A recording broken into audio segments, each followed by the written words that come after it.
Assalamualaikum warahmatullahi wabarakatuh. Shalom, Om Swastiastu, Namo Buddhaya, salam kebajikan, salam sejahtera bagi kita semua.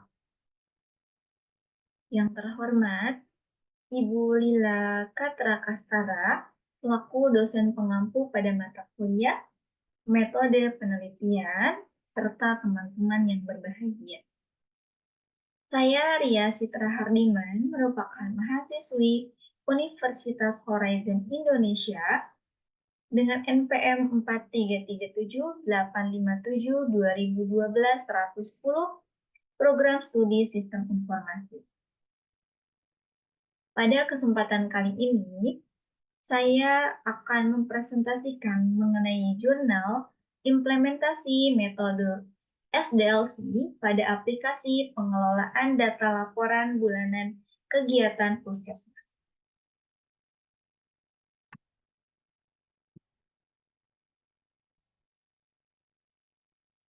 Berikut mengenai informasi yang terkait review jurnal yang digunakan.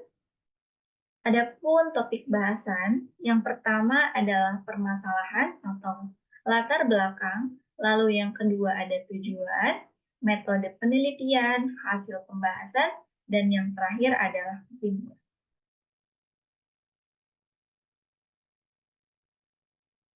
Masuk pada bagian permasalahan, di mana saat ini puskesmas masih menggunakan form atau belangko yang telah disiapkan oleh pihak dinas kesehatan, lalu diambil oleh bagian tata usaha atau petugas puskesmas, yang kemudian diserahkan kepada pihak SP2TP dan akan dibagikan kepada masing-masing bagian guna pengisian data pengunjung atau pasien. Sehingga akan menjadi sebuah laporan LB4. LB4 merupakan laporan bulanan 4 yang meliputi data sasaran untuk ibu hamil, bayi, anak-anak, serta jumlah pengunjung puskesmas tersebut.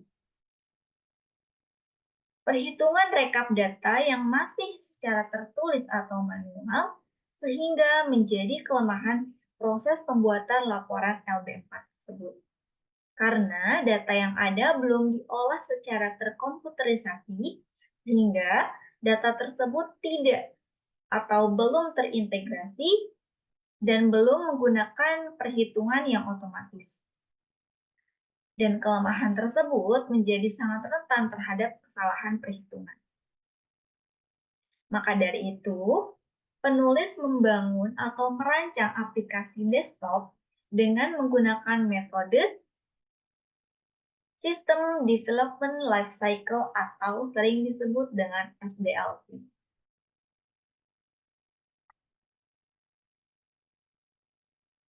Lalu tujuan penelitian. Selain untuk mengevaluasi laporan LB4 yang masih dilakukan secara manual, penulis juga membantu dalam pengumpulan sebuah data pengunjung tanpa harus menghitung secara manual. Karena dalam sistem perancangan aplikasi laporan ini, penulis menyiapkan halaman input untuk setiap bagian dan memiliki data jumlah yang otomatis tanpa harus menghitung satu persatu setiap bagiannya. Lalu untuk metode penelitian, terdiri dari 4 tahapan. Yang pertama adalah analisis, desain, implementasi, dan juga testing. Pada tahap analisis, penulis menganalisis kebutuhan mulai dari software, brainware, dan juga hardware. Lalu pada tahapan desain, penulis mendesain database, interface, dan juga flowchart mengenai aplikasi yang akan diusulkan. Lalu untuk tahapan implementasi, mengimplementasikan rancangan dari tahapan sistem yang dibangun atau dikembangkan, serta melakukan uji coba terlebih dahulu terhadap sistem tersebut. Dan yang terakhir, testing.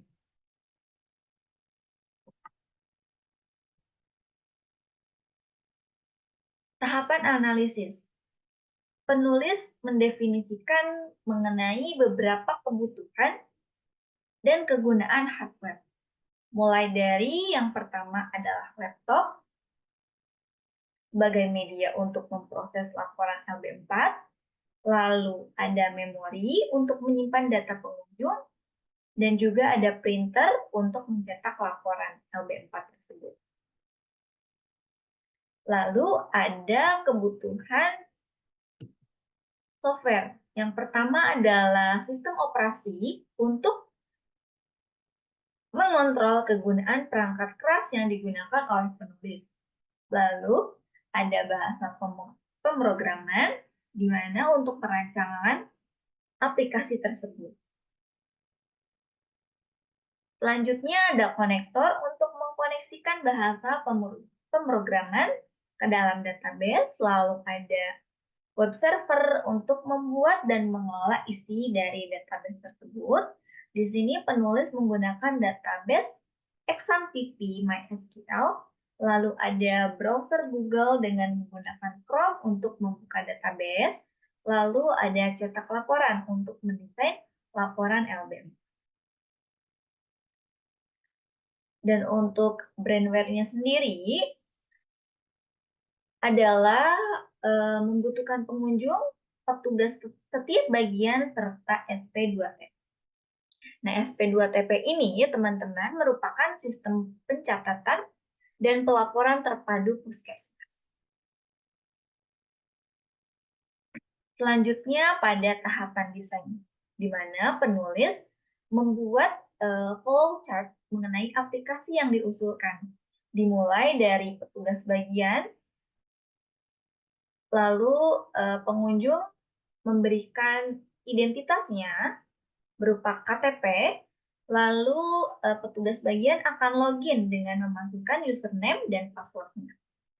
Apabila password sudah benar, maka petugas bagian dapat menginput data pengunjung, lalu akan disimpan pada database puskesmas.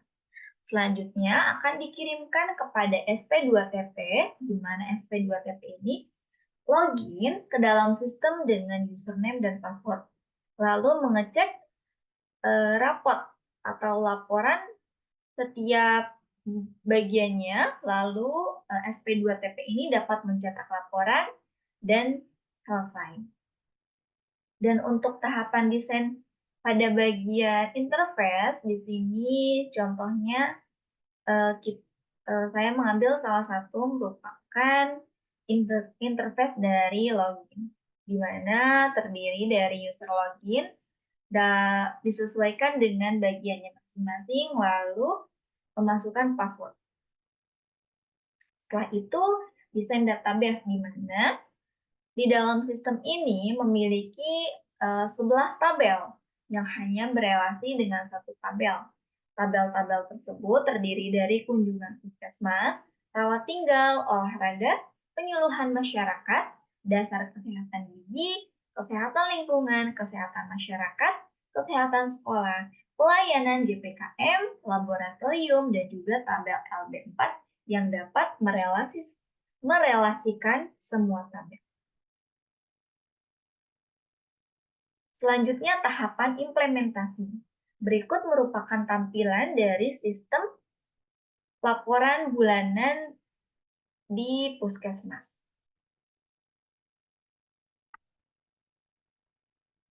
Lalu yang terakhir adalah tahapan testing. Testing ini dilakukan pada menu login, di mana memberikan hasil kesimpulan, yakni berhasil untuk pengujian pada menu login.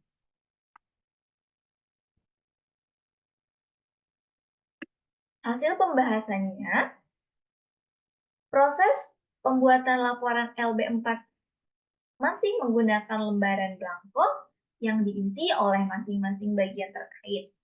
Setelah selesai, diserahkan ke bagian SP2TP. Sehingga, maka dari itu, dengan menggunakan aplikasi pengelolaan data laporan LB4, SP2TP mampu menyajikan laporan LB4 secara otomatis. Selanjutnya, kesimpulan.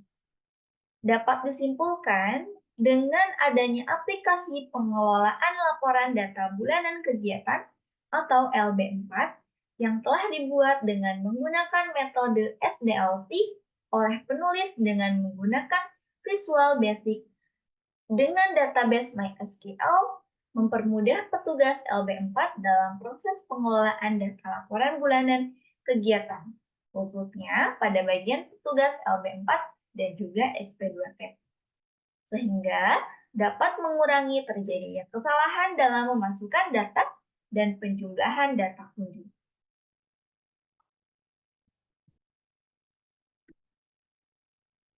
Cukup sekian pembahasan mengenai review jurnal dari saya. Terima kasih atas perhatian dan juga waktunya untuk menonton video ini. Wassalamualaikum warahmatullahi wabarakatuh.